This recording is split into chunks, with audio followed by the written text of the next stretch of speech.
যেই আল্লাহ তাআলা 100 খুনের অধিকার রেখে যদি মাফ করতে পারেন, আল্লাহকে আমাদের মতো গুনাহগারকে আল্লাহ কি মাফ করতে পারেন কিনা বলেন? আল্লাহ অবশ্যই তিনি মাফ করে ফেলবেন। আল্লাহ বলে ইন্নাল্লাহা ইয়াগফিরুয যুনুবা জামিআ। হে নবীর উম্মতের দল, আল্লাহ তাআলা বলেন ইন্নাল্লাহা ইয়াগফিরুয যুনুবা জামিআ। আল্লাহ বলেন তোমাদের জীবনের যতগুলো গুনাহ আছে সমস্ত গুনাহকে আমি আল্লাহ ক্ষমা করে দেব। ইন্নাহু হুয়াল গফুরুর রহিম।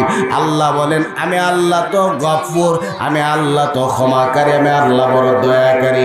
এরে নবীর উম্মতের দল, দুনিয়ার আদালতের মধ্যে আপনি যখন দাঁড়াবেন, আপনি যখন অপরাধ স্বীকার করবেন, আপনার জন্য শাস্তি হবে, ঠিক কিনা বলেন? এরে মুসলমান, আল্লাহর দরবার তো এমন একটা দরবার, যেই দরবারের মধ্যে আপনি অপরাধী হয়ে যখন অপরাধটা স্বীকার করবেন, যখন আল্লাহর দরবারে চোখের পানি ফেলে দিবেন, আল্লাহ তাআলা আপনার জীবনের সমস্ত গুনাহ খাতাকে ক্ষমা করে আল্লাহর উলিদের কাতারে আল্লাহ আপনার নাম দিবেন।